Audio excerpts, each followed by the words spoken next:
Listening to the BBC World Service, I'm Julian Marshall and this is News Hour. Daniel ክብረት is an influential advisor to Ethiopia's Prime Minister Abiy Ahmed, and earlier this month he made a speech in the country's Amhara region, which has been widely shared on social media and has attracted a lot of adverse attention. Deacon ክብረት was addressing a meeting to raise funds for Amhara militias fighting alongside federal forces in their ongoing war with the Tigrayan People's Liberation Front, or TPLF, and the TPLF has accused him of inciting genocide against ethnic Tigrayans in that speech. The BBC's Amharic service translated some of what he said for us. These people, and those who are similar to these people, should be the last of their kind. We should prevent people like them coming into being by all means. People like them should not be born again in this country. We need to not only erase them from the physical place, but also from the human mind. They should be erased from the human soul and history records as well. But this week, a US State Department spokesman said that hateful rhetoric like this is dangerous and unacceptable, and that Washington was concerned about bellicose rhetoric on all sides in the conflict. Well, it's a grave allegation, this, against a senior government figure. Is it incitement to genocide? Is it hate speech? If either, against who and what needs to happen? Ethiopian-born Dr. Awol Alo is a senior lecturer in law at Keele University in the UK. The language he was using was generic. He was saying they and them.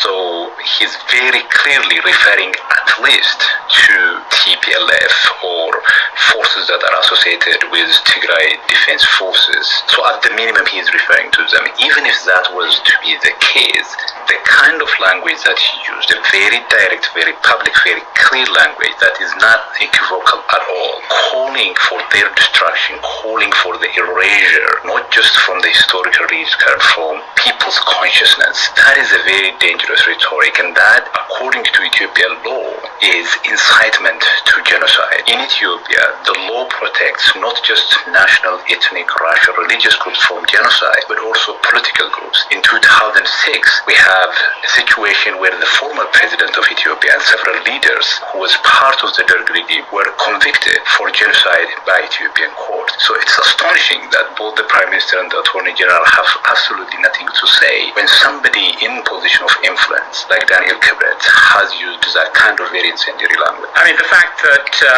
Daniel ክብረት has subsequently told the French news agency AFP that he was only speaking about the TPLF, does that make any difference? You know, in the Ethiopian context, the line between a political group and ethnic group is very, very narrow, precisely because today the largest majority of Tigrayans support the Tigray regional government that is led by the Tigray People's Liberation Front. Since this war started, there is an increasing conflation of fighters and civilians on the one hand, but also political organizations and the civilian category on whose behalf those political organizations speak. So the language that he used in this case might suggest that he is referring only to TPLF, but there is such an increasing conflation that his audience, the people to whom he is addressing that speech, are highly likely to understand him as basically saying anyone who supports that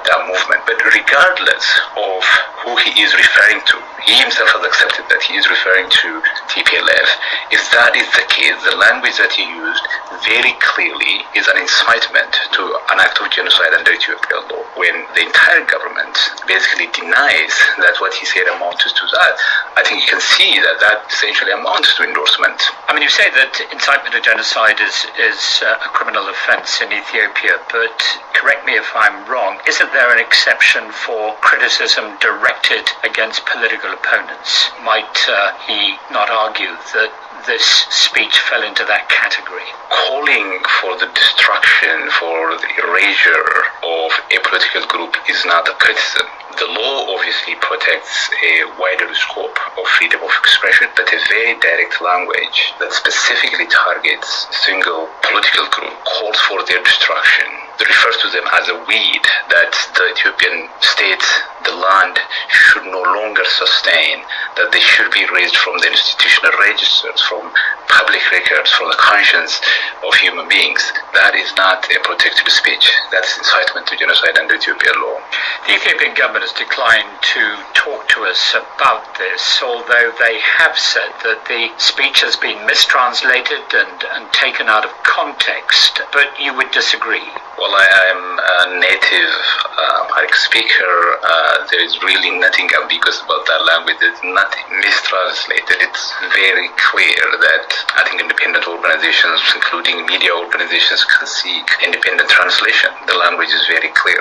The Ethiopian Human Rights Commission sent a statement in which they urge all people to avoid dehumanizing and inflammatory language, even in situations where legal loopholes might allow getting away with certain things. You don't expect, therefore, Daniel Kibret to be disciplined or taken to court. Of course, this is not a language that is used for the first time.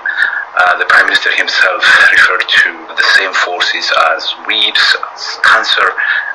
There are other individuals of influence within the government that use more or less similar languages. So Daniel is right in the sense that there is an increasing use of dehumanizing and incendiary language. But I think at the same time, I have not, for example, heard similar language used by TDF forces, and I think if the Ethiopian Human Rights Commission has evidence, it's important that they come forward. The Tigrayans refer to the Ethiopian government side, in most cases as fascists, but I have not heard a similar language from that side. I mean, the US State Department said recently that it will undertake a fact and law review to seek clarification of whether atrocities committed in Tigray are war crimes, crimes against humanity, or genocide. Should this kind of speech, in your view, be part of that investigation?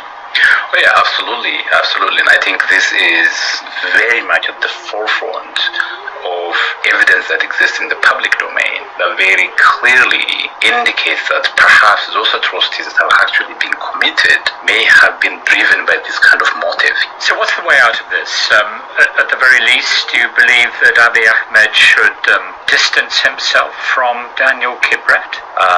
So the problem is not just him. In fact, what he did is extremely egregious, and I think he should be held accountable, and the government should remove him from his position. Otherwise, I think that amounts to the government as a whole endorsing his speech.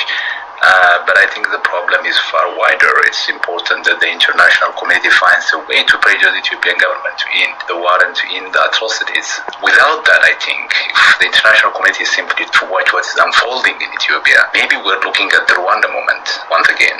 In Rwanda in 1994, the international community, someone said we did not really know what was going on. That was 1994. Today, 2021, I don't think the international community can say that they didn't know what was going on in Ethiopia.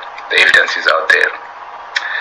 That was Dr. Awolalo, a senior lecturer in law at Kiel University. Well, as I said earlier, the Ethiopian government has declined to grant us an interview, but they have sent us this statement, and I quote, "There continues to be a gross misreading of statements issued by various federal government entities without understanding the nuances of Ethiopian language. TPLF sympathizer translations cannot be the basis of declaring statements as hateful rhetoric.